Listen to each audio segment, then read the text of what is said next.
Welcome to the L3 podcast, also known as Love, Lies, and Lifestyles. No living person is exempt from love, the lies, and living a particular lifestyle. From sex to building wealth, this show is solely to entertain, enlighten, and empower. All topics discussed are strictly the opinion of the host and the guests that appear on the show. Here's your host, Dr. K.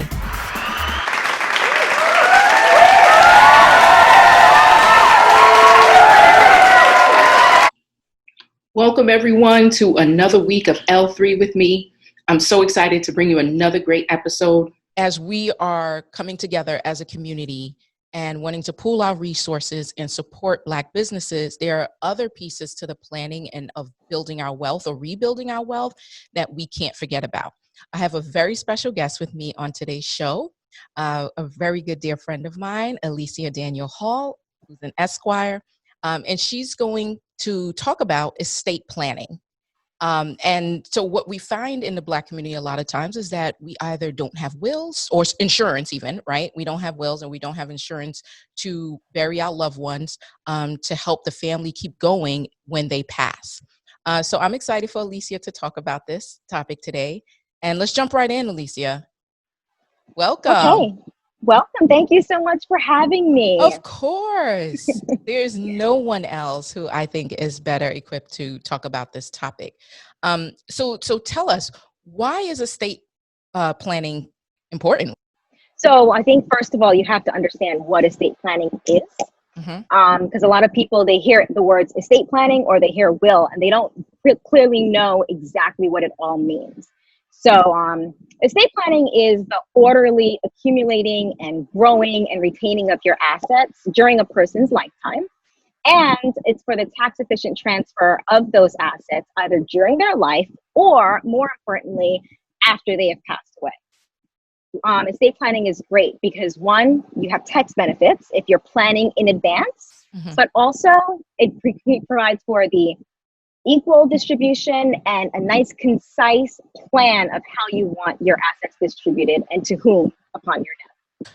Okay, so some people are saying, I don't have assets. Why do I need to have a will, or why do I need any type of estate planning? What would be the difference? That's actually a common misconception. A lot of people feel like estate planning is something that you only do if you have assets or if you are wealthy. And nothing can be further from the truth. There are two things one thing that is an eventuality, that's a very realistic eventuality, and that's an illness or an accident, right? This is something that could happen to anybody at any time. And so a couple of questions that you would ask yourself when you're dealing with the estate planning process. Do you want to be kept on life support if something happens? Do you want to be resuscitated? Do you want a DNR? Do you want to be on a feeding tube? These are the kinds of things that you would need to be thinking about, and you would put it in a written plan. So that's something that a lot of people, regardless of whether you're rich, you're poor, you're middle class, guess what? It can happen to you. And you don't want to be caught in a situation where your family is fighting over whether they should, remove the life-sustaining procedures for 15 years. There actually was a case down here in South Florida where a young lady, she had a heart attack in 1990, and her family, her husband and her parents fought it out for 15 years. What? That case, actually, they tried to go to the Supreme Court on 5 different occasions. In George Bush at that time, it was President George Bush was involved. Jeb Bush was involved. You had a congressional act that was done all surrounding this one woman who was in a vegetative state. Her husband wanted the plug pulled, basically. Her parents wanted it to remain. Wow. And so she didn't have a living will. Oh, that's what I was going to ask. How does something like that happen if she's married? Because I think people automatically assume that if you're married, then your husband, wife, whoever your spouse is, has the right of way to make decisions for you. So yes, typically it would be your spouse. If you don't have a spouse, it would be your parents. But if you don't have anything in writing, everyone's going to make assumptions about what they think you want. And that's what happens. The husband said she doesn't want to remain in this state. The parent said, yes, she does. So they went to court. We have 18 different witnesses testifying on both sides. What? this case went through. I actually took notes because I remember it. I was kind of young. I mean, like I said, it started, the first lawsuit was in 1998, which is when I graduated high school. So I was pretty young when this was happening. And then by the time she actually passed away and the feeding tube was removed, it was 2005, which is the year I graduated law school. Oh my gosh. So this case followed me through college and law school. This is a historic case for you. Yeah. Wow. It's very relevant. And I think it's a great example because it's something that everyone can relate to because it could happen to everyone. But this case went through 14 appeals, 5 suits in federal district court. Wow. The U.S. Congress, President George W. Bush, all got involved. And there were 4 attempts to go to the United States Supreme Court in this case. So what I'm hearing you say is, regardless of being married, you still need to have something in writing to say if your spouse is the person you want to make decisions for you. Because your spouse could be irresponsible, right? And not good at making decisions. And also you're talking about a very emotional decision. Right. And not everyone has that capacity. And there's nothing wrong with that. That's perfectly normal. You may not have the spouse who even wants to have that responsibility. Right. And in that case, you want to, first of all, pick the person while you're alive and you're healthy and you can make that decision. But you also want to let that person know, hey, by the way, I've picked you. You don't want them to find out, right. During a state of grief. Right. Oh my gosh. And also it's in writing. I do not want to be resuscitated. I do not want any sort of life-sustaining treatment that's not going to bring me back. And this is after doctors have said, you're in a comatose state. She's never going to return. Okay. This is what she said she wants. And here it is in writing. Yeah. If Terry Schiavo had that, our family would have saved a lot of money, a lot of lawsuits, and a lot of time. I think you bring up a really good point there, because that's something I don't think about. Like, we just don't walk around every day thinking about, if something happened to me and I'm in this state, what do I want? If I want to remain on life support, or have you pulled a plug? Do I want a feeding tube or not? And we make all these assumptions based on what we know about the person. And you're right. Right. You don't know. Yeah, you just don't know. You don't know. Okay. What else? So what are some other measures that we should have in place? Okay. So staying within illness and accident. The other thing you should have is what is called a power of attorney, but you specifically want a durable power of attorney. Now, what a power of attorney is, it's a document that allows another person to make financial decisions and health decisions for you. And the reason why in this case you want a durable is because typically a power of attorney does not survive incapacity. So if you go into a coma, for example, a regular old power of attorney is no longer in effect. If it's durable, it remains in effect through incapacity. Yes. Wow. And so everyone, I believe, should have a durable power of attorney because, like I said, in addition to health decisions, the durable power of attorney allows someone to actually manage your finances. So let's say you are just ill for 6 months. You're not in a vegetative state permanently. You're just ill and maybe in a coma. And 6 months later, you come out. You had bills that needed to be paid. Someone could have taken care of that. They would have been able to access your finances to make your payments. And this is if you don't have auto payments and stuff like that. Right. And it also, you want to make sure that your doctors, your physicians have a point person who they can go to. So that's where you have your durable power of attorney. Again, written document. They are risky. You have to pick someone that you trust because it goes into effect as soon as you sign it. At least I'm in Florida. In Florida, there's another concept called a springing power of attorney where it goes into effect when something happens. So in this case, it would go into effect when I become incapacitated. Florida no longer allows that. And each state is different on what they allow. Okay. So in Florida, you would actually execute a durable power of attorney. And it specifically states that this survives incapacity. Wow. But like I said, you are giving and that's regardless if you're married, you can still appoint a power of attorney. This is such powerful, and they say knowledge is power. And I'm learning so much listening to you. I mean, I've heard of I'm happy to educate wills.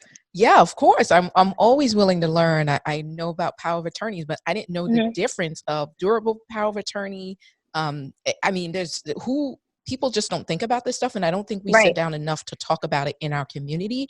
And so we just don't enact these things that can truly help us move forward and be able to build our wealth in ways that we really can. And then we end up fighting for so long and then nothing gets accomplished. Exactly. So power of attorney. Those are the living will, power of attorney, and you can do a hybrid where you include your healthcare surrogate designation. And that's the person who's your point person if you aren't able to make your medical decisions. And you can actually put that designation in either your living will or your durable POA. It doesn't matter. It's kind of up to the attorney. It will have the same effect. You can have 3 separate documents. You can have 2 documents.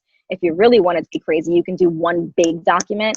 I personally prefer to do 2 separate documents. And Why? depending on, it's just, we don't need 3 pieces of paper. I don't like 1 big thing because then you have to go through and figure out where the different provisions are. It's a little bit more organized. So I like to do a durable power of attorney, and then I like to do a separate living will. And most of the time, and it really depends also on the client that I'm dealing with, but most of the time my POA will have the healthcare, it'll have a little provision in there that has the healthcare designation. So that's in that power of attorney. And you also, when you are picking your person, your person, right? You should have an alternate because most people don't really update their documents as frequently as they should. And we'll talk about that later on. But you need a backup because you are naming a human. Yeah. And things happen. That human may not be around at the time when this document is needed and its provisions and its protections are needed. So you should always have an alternate when you're naming a human.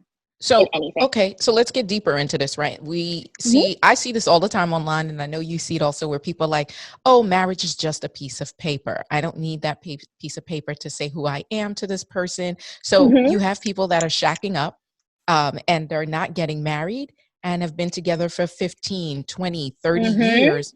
What happens if that person's partner passes away or becomes incapacitated in some manner? What happens then? So it really depends on what state we're talking about. Okay. Because you have common law marriages in some states. I know nothing about common law marriage, but I do know if you are in a common law marriage state, then that person could theoretically step in as your spouse and have those same rights as your spouse. But just to be protected, if you know you are not married, just go ahead and get your living will and your POA done. It really doesn't take that much time and thought to get it done. And then you both have that sense of security. Because, you raise a really important point. A lot of people, especially you see it a lot in the same-sex relationships, where the family members may not approve of that relationship. Right. And so here is the person who, as far as me, let's just use me as an example. As far as I'm concerned, this person is my spouse. We just never went to the courthouse or, wherever. But the family doesn't believe that. They don't see it that way. They've never seen it that way. And now I'm, in a state where someone has to take over for my affairs and they're sitting there fighting. But I really wanted my significant other to make those decisions. So put it in writing.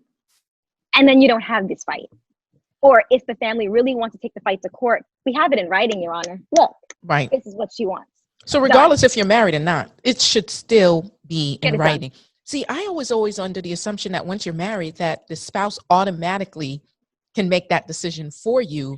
I didn't realize that having it in writing helps take care of all the other layers of frustration that comes with the parents potentially stepping in, or I heard about even siblings might even having rights and access to make decisions. And you have to remember that pretty much anyone can file a lawsuit, right?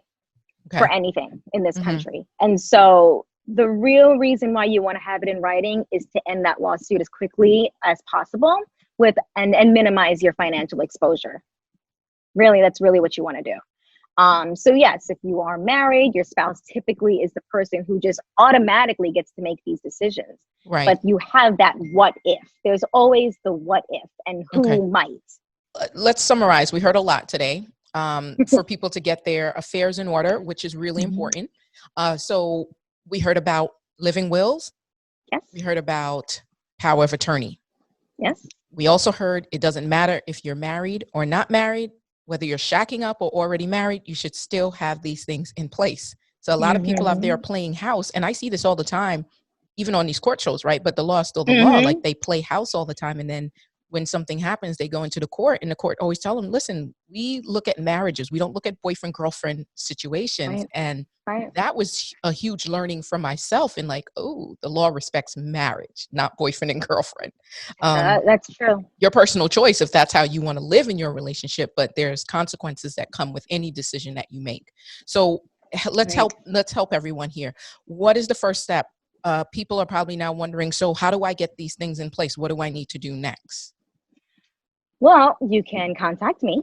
That is actually a service that I provide. And we can sit down and we can go over your estate plan, and we can put together your living will, a power of attorney. But we should also talk about your last will while we're talking about estate planning, because if you're having that conversation, you want to do the whole package.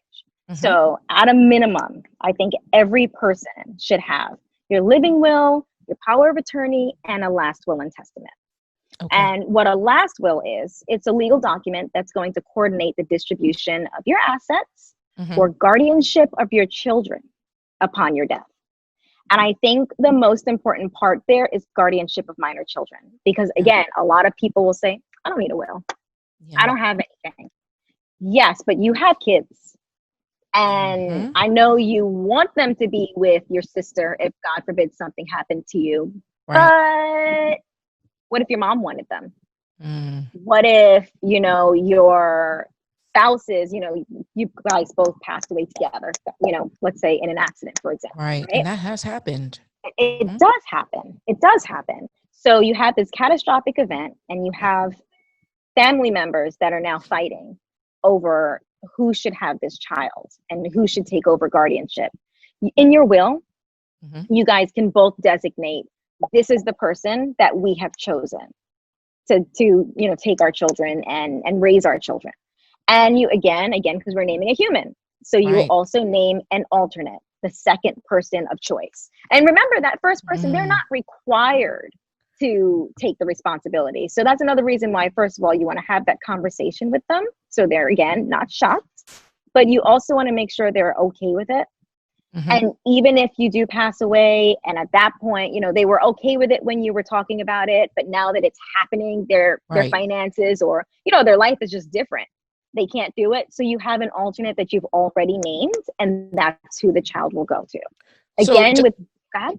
Sorry. Because I'm hearing so many things, right? And I just want to clarify, this is so much great information that we just don't think about daily. So in your living will, this is about if something were to happen to me, and I can write out who makes the decision for me in terms of if to keep me on life support or not, right? It just covers that area. Am I correct? And remember, in your living will, you're also going to say whether you want those life-sustaining treatments or not. Whether you want to be resuscitated. That's literally in the living will. Got it. And then in the last will and testament, that's when I'm actually pass away, and then I write out the division of assets or children. Exactly. Okay, just want to be clear so everyone knows why. They're just wondering, why do I have a bunch of wills around, and what's the difference in both wills? Okay, so that's great. So step one is they need to contact you, right? People need to contact you immediately. That's important. So how can people get in touch with you? So they can email me. That's adaniel@genesislawpa.com. The name of my law firm is Genesis Law. Or you can reach me across all social media, and that is at Lil Bit of Realty, at LILBITOFREALTY, because I am also a realtor. One of the things I do as a realtor, one of the things I focus on heavily is real estate for generational wealth and the protection and the building of generational wealth. Well, estate planning also helps you protect that generational wealth, because it allows you to transfer your assets from one generation to the next while minimizing as much as possible the tax impacts, because there are estate and gift tax implications that you have to focus on and deal with. And so that's another thing that you use estate planning to deal with. Wow. A lot of great information there. I myself learned a lot. I always think like, I got my affairs in order. And then I talk to someone else and realize I don't have my affairs in order. So I'm always excited to talk to you. I've shared with you before, I always learn so much when we have a conversation.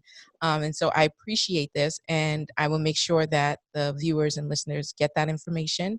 Okay. It's at the bottom of their screen so they can see it. And for those who are listening in and not being able to view it, they can also hear that information again at the end. And so, Alecia, is there any final last things that people need to know about when creating their last will and testament, other than making sure that they have a backup person in case the first person is no longer a viable candidate to be the executor of the will? No, there's really not much else. Just, I can't stress enough the importance of getting your estate plan done. The only thing in life that's guaranteed is that life is not forever. Mm-hmm. And, trying to plan for that eventuality, I think we all need to be doing it. And we're talking about our community, we just don't do it because we don't know. It's not something we talk about typically. It's not something we learn about. I didn't learn about estate planning until law school, honestly. No one in my family had ever talked about it before, Right. So, Same. and I come from a family of college educated people.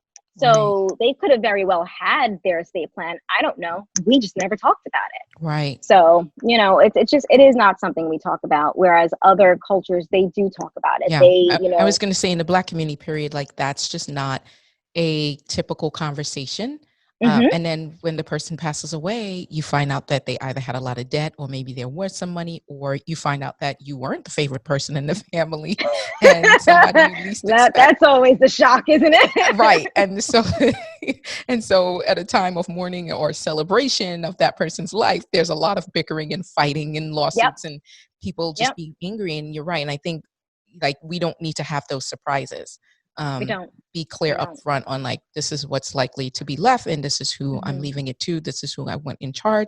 This is the backup person shall anything happen to the first person. I think these are all excellent.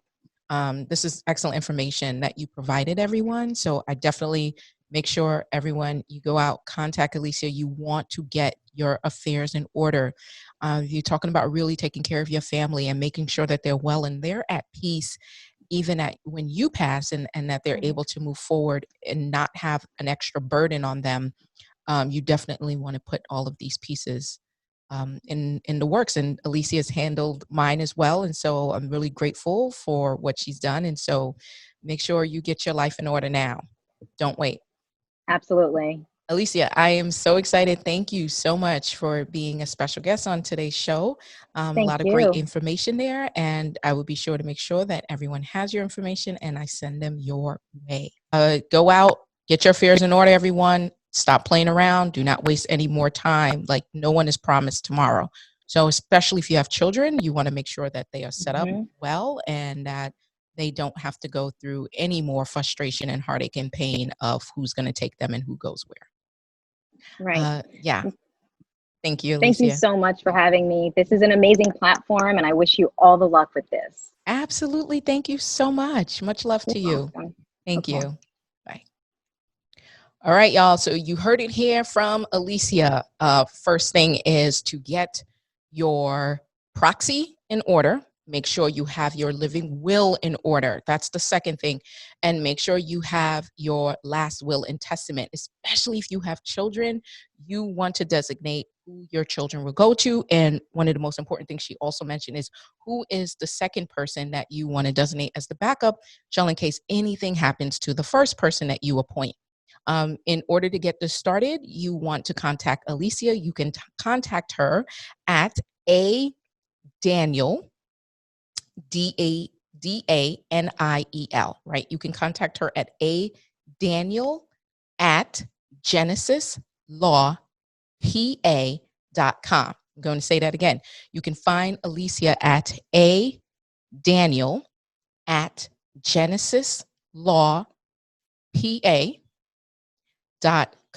You can also find her online on all social media handles, and that is Lil Bit of Realty, LILBITOF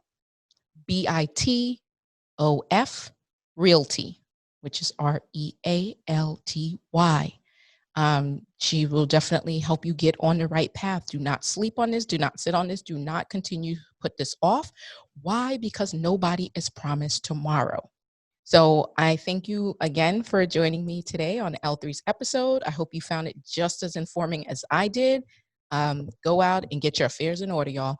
See you on the next episode. Peace.